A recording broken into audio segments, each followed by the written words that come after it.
สวัสดีค่ะยินดีต้อนรับทุกท่านเข้าสู่ช่องฟิล์มแมคโครซิ่งอุดรนะคะคลิปนี้ก็อยู่กับรถแมคโครของทีมงานซับสิรินะคะหรือว่าทีมงานเสียบอลดินด่วนนะคะรถแมคโครก็จะเป็นของโกเบโค SK 135 SR 06เก่านอกนะคะคันนี้เต็มเรียบร้อยค่ะก็จะเป็นงานขุดทอยปากบ่อนะคะหน้างานก็จะอยู่ปากบ่อตรงนู้นนะคะ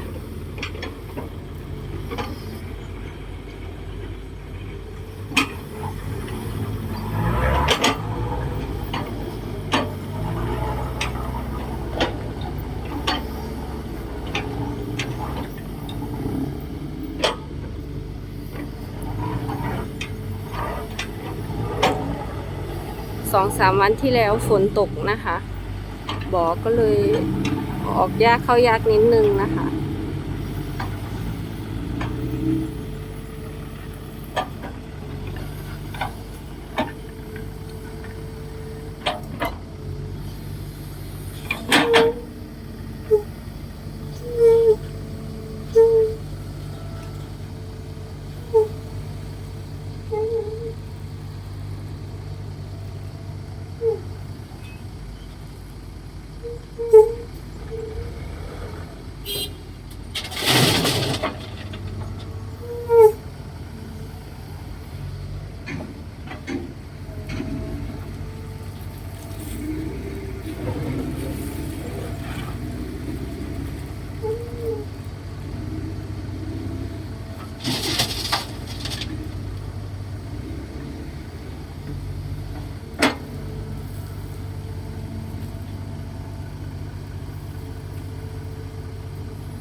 ก็จะมี6 ล้อวิ่งทั้งหมด6 คันนะคะ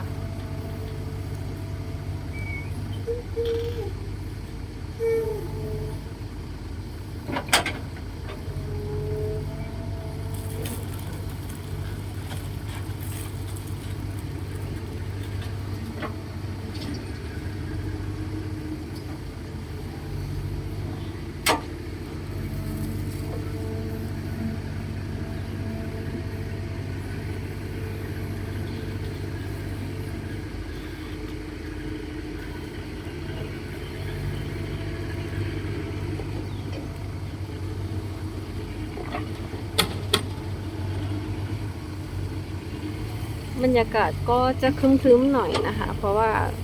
เหมือนฝนจะตกมาอีกนะคะเพราะว่า 2-3 วันที่แล้วฝนตกนะคะ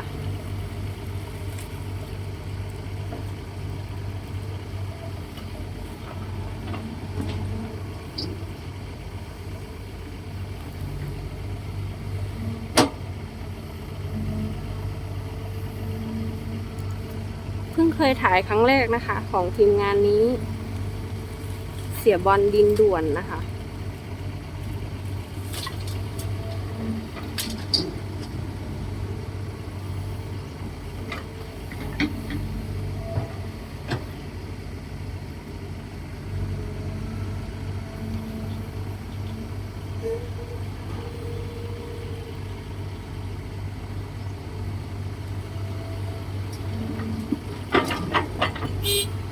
เต็มเรียบร้อยค่ะ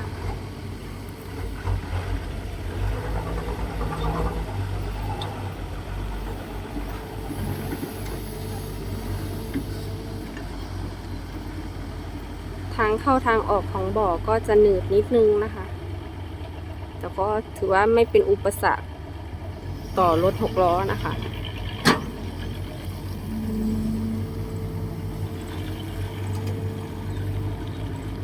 6 ล้อเขาก็จะเดินหน้าไปนิดนึงนะคะแล้วก็ค่อยทำการถอยมาใส่ดินใหม่นะคะ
ค้าท่านไหนสนใจ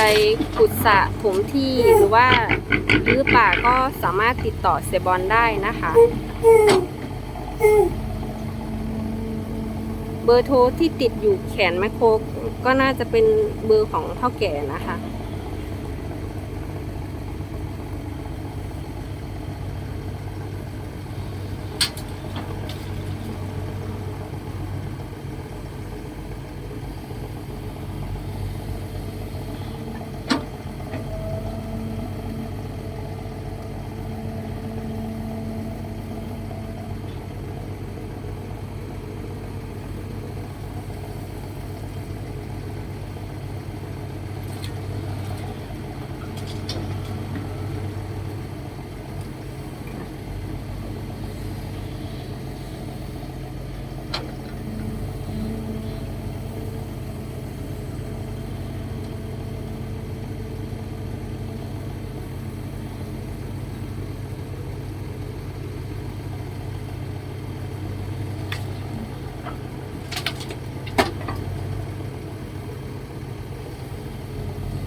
เต็มเรียบร้อยค่ะ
เดี๋ยวคลิปหน้าเราจะพาไปถ่าย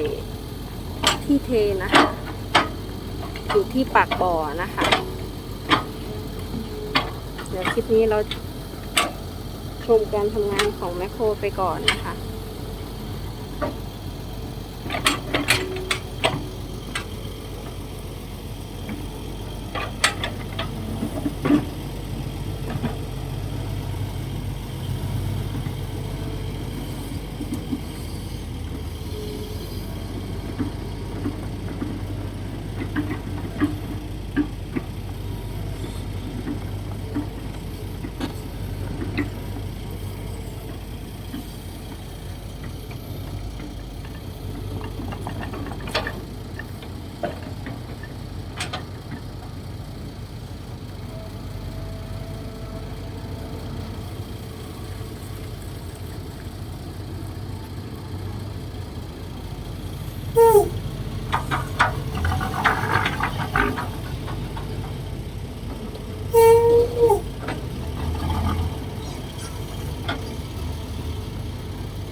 ใส่เยอะไม่ได้นะคะเพราะว่า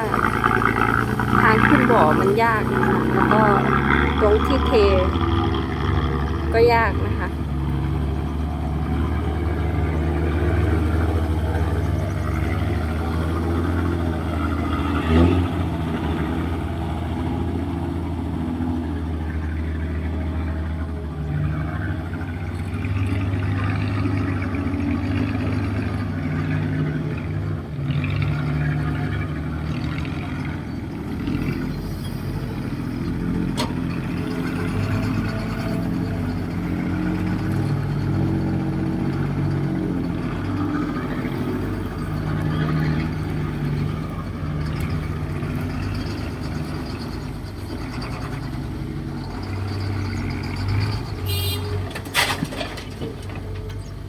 6 ล้อคันนี้ก็จะเป็นของป๋ามีนะคะ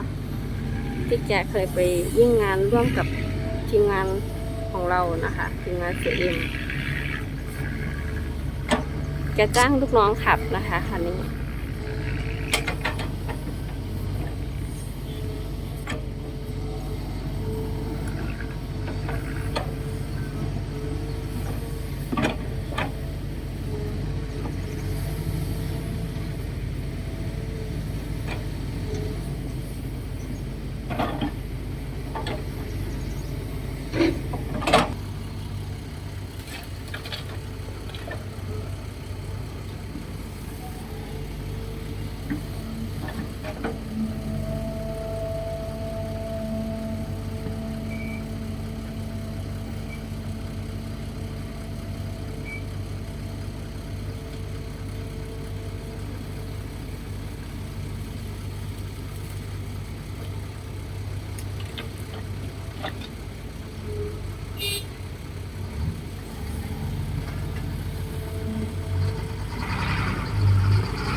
ค่ะสำหรับวิดีโอชุดนี้ก็ขอลาคลิปไปกับรถแมคโคร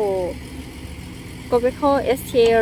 135 SR06 เก่านอกนะคะของทีมงานเสียบอลนะคะเสียบอลดินด่วนนะคะคลิปนี้ก็บ๊ายบายค่ะสวัสดีค่ะ